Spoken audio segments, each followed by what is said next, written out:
Maknanya kalau orang tu betul-betul beriman dengan Allah dan hari kemudian, pasti mereka tidak akan berkasih sayang dengan orang yang menyalahi akan Allah dan akan Rasulnya. Mereka yang menyalahi akan hukum Allah dan hukum Rasulnya, di sini mereka yang meninggalkan sembahyang. Dia ayat yang sama jugalah di dalam kitab Wisyahul Afrah.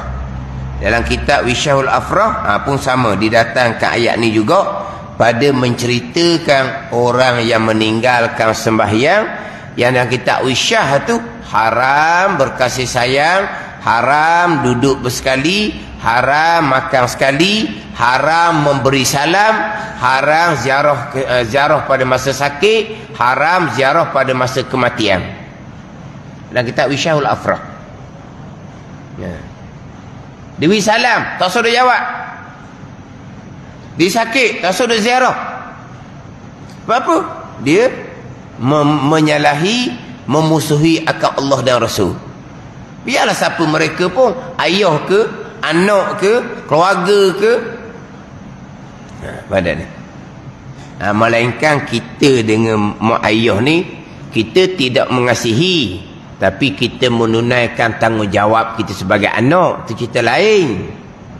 Kita mak ayah sakit tambah semayang, kita tak boleh nak buang di tepi jalan. Viral nanti kan, buang tepi jalan, tinggal di wakaf, tulis situ, kami buang orang tua ni sebab mereka tambah semayang, letak di wakaf. Ke letak masjid ke tau? Letak masjid ke tau? Akak-akak pergi letak masjid, pergi letak bilik tempat mandi mayat.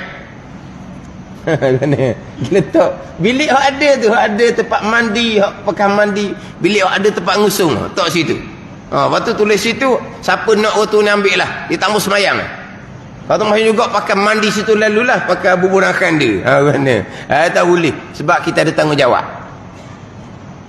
Mak ayah kita ada tanggungjawab. Walaupun mak ayah tu kafir sekalipun, kita ada tanggungjawab. Tapi dia tak mau semayang, memang kita dok kenang sangat-sangat. Kita benci sangat-sangat. Bukan benci pada batas tubuh mak ayah.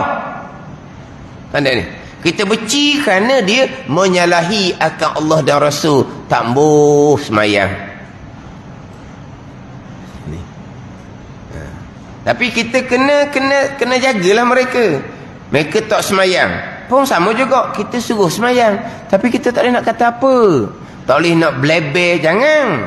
Orang tua nak mati dah, nak masuk neraka pun kali, tak semayang. Tak boleh bleber. Tak boleh. Sebab dia bukan sama darjah dengan kita. Dengan anak cucu kita bleber lah sekarung pun. Bleber lah. Sekarung ke, 2 karung ke. Pandang ni, bleber sekarung banyak. Ya, kalau tengok dalam, kalau orang buat lakonan tu kok keluar tu pop keluar mulut susu tu. Keluar apa? Keluar peluru. Tak apalah anak cucu kita. Melebellah banyak mana pun. Orang tua tak boleh. Sebab dia label lain, darjah lain. Kita tetap kena hormat, kita tetap kena khidmat, kewajipan atas kita. Tapi tak semayang dia, kita cukup benci. Memang kita benci, walaupun dia bapak kita sekalipun. Pada ni benci kerana tak semayang. Tapi kita sebagai anak, kita label duduk bawah. Khidmat, tetap kena khidmat. Tapi sekali-sekali masuk waktu, peringat. Sekali-sekali masuk waktu, peringat. Dia buat dek je. Dia buat tutup mata je. Buat tidur je. Jangan. Ni payah sikit lah seumpama ni. Payah. Adalah waktu tu seumpama ni. Ayah haji. Berjemaah 5 waktu. Siapa masa sakit, tak ambil semayang. Tak ambil. Tapi anak cucu ni dia tak berapa malu mana. Anak perempuan dia tu tak berapa malu mana. Dia malu pada menantu lelaki dia. Jadi menantu lelaki ni semajemaah di masjid sama. Menantu lelaki ni, masa menantu lelaki duduk masjid, tengok TV orang tua tu. Bunyi je menantu dia balik bunyi motor, masuk dalam bilik lalu dah. Menantu dia pun sapa TV ada lah. Tanya anak dia, Tok Kim mana? Tanya anak dia ni. Tok Ki mana? Biasalah ayah, Tok Ki punya kepala dah dalam bilik tu. Daripada tadi tengok TV okey je. Bunyi mutu ayah balik, punya kepala dah Tok Ki. Tak malu. Ini waktu haji berjemaah waktu ni. Menantu dia pun masuk bilik. Ayah, mana? Kejam mata. Tak apa tu. Menantu pun keluar lah. Tapi tiap-tiap waktu menantu dia akan buat gitu. Akan tanya. Jadi menantu dia je. Anak puan ni tak ada nak kata apa. Anak sendiri. Tak ada kata apalah. Menantu kalau tanya semayang pun, dia cuma tutup mata je. Dia tak marah, tak apalah. Tak marah, tak apa. Cuma dia tutup mata gitu je. Anak tak boleh lah. Tak boleh. Anak menantu ni orang luar. Jadi anak menantu, gitu je lah. Gitu je. Dia tak mau semayang. Ada ni. Beci, memang kena beci. Khidmat, tetap wajib kena khidmat. Lepas tu macam mana dia sampai ke sudah, itu bahagian masing-masing. Lepas tu kita orang hidup ni kena ambil iktibar lah. Macam mana berlaku seumpama tu. Adakah termasuk macam hadis Nabi tu kan? Inna ahadakum la ya'mala bi'amali ahli jannah hatta ma yakunu bainahu wa baina ila zira fasbiqu alaihi alkitab fayamalu bi amali ahli nar fayadkhuluha. Seseorang kamu Nabi kata beramal dengan amalan ahli syurga sehingga tidak ada antara seseorang dengan syurga melainkan sehasta, maka telah terdahulu ketetapan dirinya di ahli neraka, kesudahannya dia beramal dengan amal ahli neraka maka dia mati masuk neraka. Ni ke contoh ni? Belum tentu. Dah dia beramal dengan amal ahli syurga sebab dahulu dia berjemaah oleh waktu. Beramal dengan amal ahli syurga adalah beriman dan beramal soleh. Yang dia berjemaah oleh waktu ni ilmu ba'akidah belajar kedak. Dia beramal soleh semayang ni, ilmu semayang belajar kedak. Ilmu ba'amal soleh ta'at hati belajar kedak. Fadha'in tauhid pekota sahulah. Dak belajar. Dia tidak pernah beramal dengan amalan ahli syurga. Dia selama-lamanya beramal dengan amalan ahli neraka. Cuma dizahirkan amalan neraka dekat nak mati. Apabila mengekali jahil fadha'in tauhid pekota sauh, dosa besar. Dosa besar tu amalan ahli neraka. Amalan ahli neraka.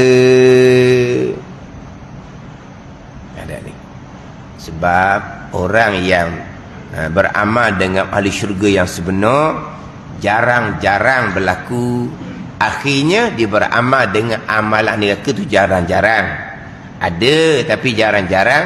Allah Ta'ala malu untuk menarik taufik hidayah kepada seseorang. Kalau orang ni semayang sebenar, insya-Allah dia akan semayang sampai ke mati. Tadi tu bukan semayang sebenar. Bukan masuk dalam hadis tu. Banyak berlakunya wa inna ahadakum la ya'mala bi amali ahli nar hatta ma yakunu bainahu wa baina ila zira fa yasbiqu alaihi alkitab wa ya'malu bi amali ahli jannah fadkhuluha. Ini paling banyak.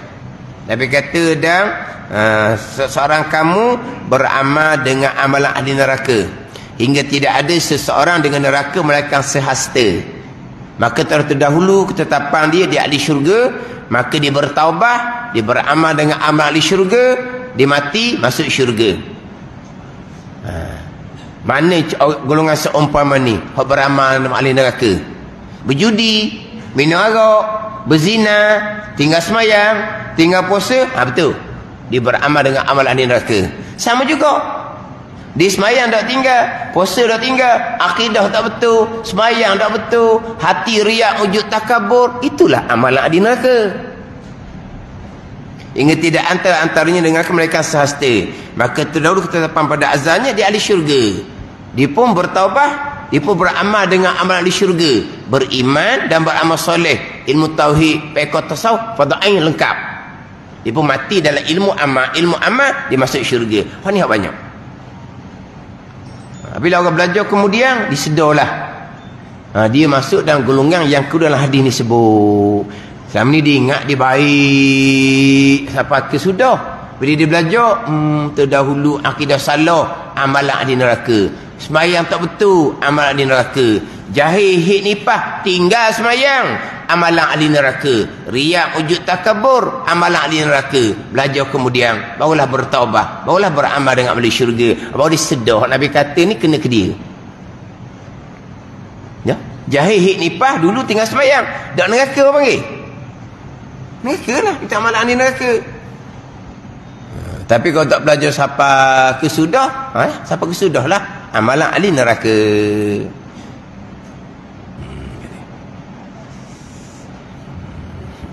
Ambil pengajaran molek. Hak tamu semayang ni, orang yang bukan setakat semayang waktu, bukan berjemaah laginya. Tapi sakit, tambah semayang. Wajib kita kena jaga orang tua kita.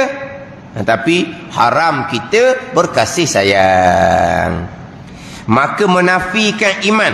Ni dia nak menghuraikan ayat ni. Maka menafikan iman oleh Allah Taala ni. Pada kata la tajidu qauman yu'minuna billahi wal yawmil akhir tu. Menafikan iman di sini iman yang kamil lah. Iman yang sempurna. Iman yang kamil, iman yang sempurna. Daripada orang yang berkasih sayang dengan orang yang bagi Allah dan bagi Rasul. Orang yang menyalahi bagi Allah dan Rasul ni satu dah. Orang yang berkasih sayang tu orang bukan beriman gitu. Sebab apa? Kamu takkan jumpa yang Muhammad, mereka yang beriman dengan Allah dan hari kemudian tiba-tiba berkasih sayang dengan orang yang menyalahi akal Allah dan Rasul. Kamu takkan jumpa. Makna dalam ayat tu menafikan keimanan daripada orang yang berkasih sayang dengan orang yang menyalahi akal Allah dan Rasul. Orang tu tak semayang, dia berkasih sayang juga. Ni bukan orang beriman yang sebenar. Menafikan iman ni bukan makna kafir. Menafikan iman dengan makna menafikan iman yang sempurna.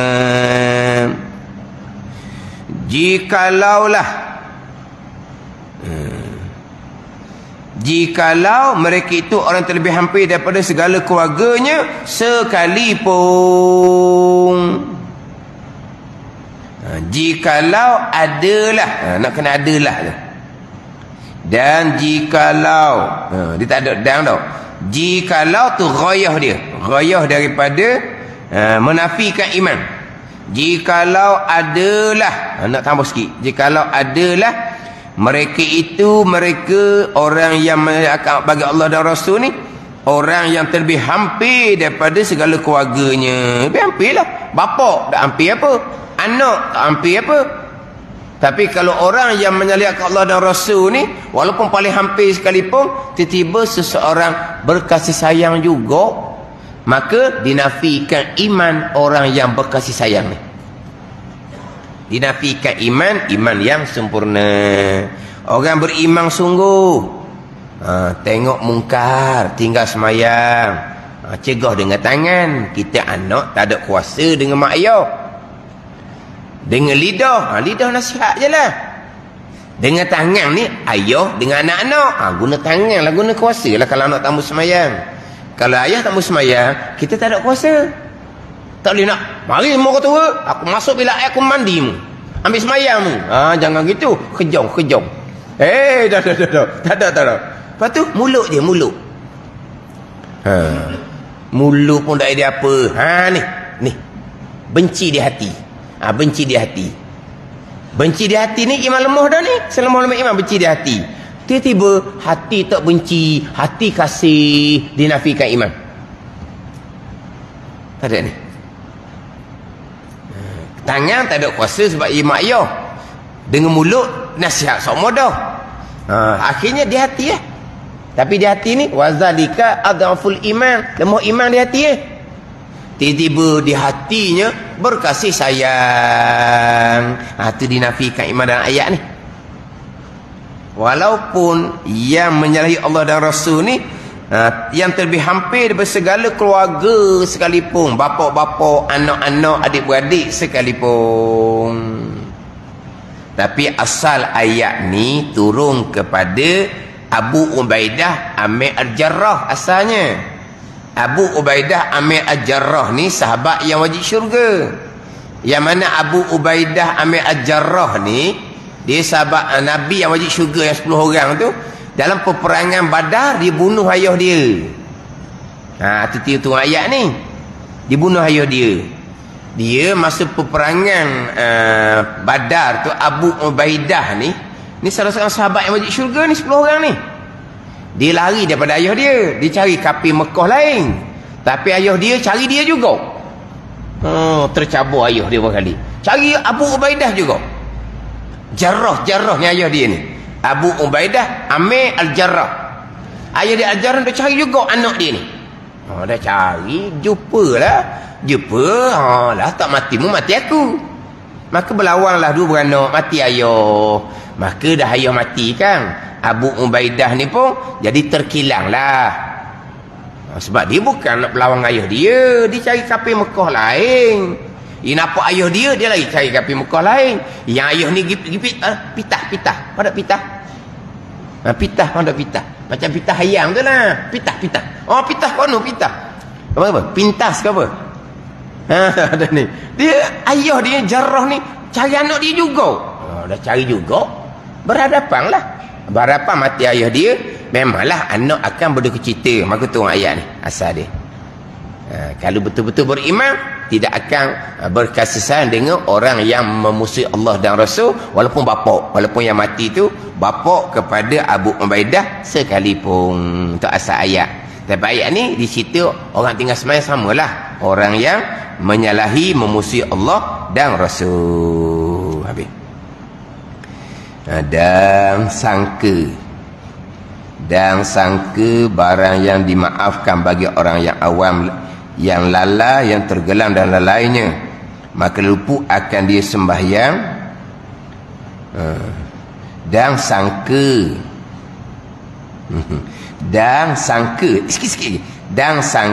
barang yang dimaafkan bagi orang awam yang lalai, yang terkelam di dalam lalainya. Mana sangka ni, orang awam disangka, maaf disangka, tak apalah, dahlah nak warna anak sendiri, kasar tu tak kasih sayang. Ini sangka. Dia panggil sangka barang yang dimaafkan. Allah maaf. Sebab apa? Dah semayang tu ayah kita, dah semayang tu anak kita. Jadi orang awam ni sangka dimaafkan. Allah maaf bagi orang awam. Sangka ni apa ni? Bagi orang awam. Orang sangka, tak apalah, ayah sendiri nak macam mana, anak sendiri, kasih saya macam biasa. Jadi dan sangka barang yang dimaafkan. Allah maaf seolah-olahnya. Sangka ni bagi orang awam. Orang awam mana sangka dimaafkan oleh Allah ni? Yang lalai, yang terkelam di dalam lalai ni. Terkelam lalai sungguh-sungguh. Dah reti agama sungguhlah. Dia ingat ke ayah yang tinggal semayang, anak tinggal semayang, tak apalah berkasih sayang. Tu sangkaan orang awam yang lalai, yang terkelam dalam lalainya, lalai sungguh-sungguh. Disangka dimaafkan oleh Allah. Dah. Bak tinggal semayang, tak kira siapa, ayah ke, anak ke, tinggal semayang memusuhi Allah dan memusuhi Rasul, maka haram kita berkasih sayang. Manakala lupu akan dia sembahyang, hendaklah diqadakkan bersegera, kemudian daripada taubah ia, daripada kembali kepada umpama yang demikian itu. Ini pula kepada tinggal semayang, bertaubah, kemudian wajib kena qada sembahyang. Wallahu a'lam. Bismillahirrahmanirrahim. Alhamdulillahirabbil alamin. Wassalatu wassalamu ala sayyidil mursalin wa ala alihi wa sahbihi ajma'in. Allahumma iftah alaina futuhal arifin. Allahumma allimna ilma aqdamin wa fahimna famasabikin warzuqna ruqat talibin. Allahumma zidna ilman wa alhiqna bis-salihin. Wa sallallahu ala sayyidina Muhammadin wa ala alihi wa sahbihi wa sallam. Walhamdulillahirabbil alamin.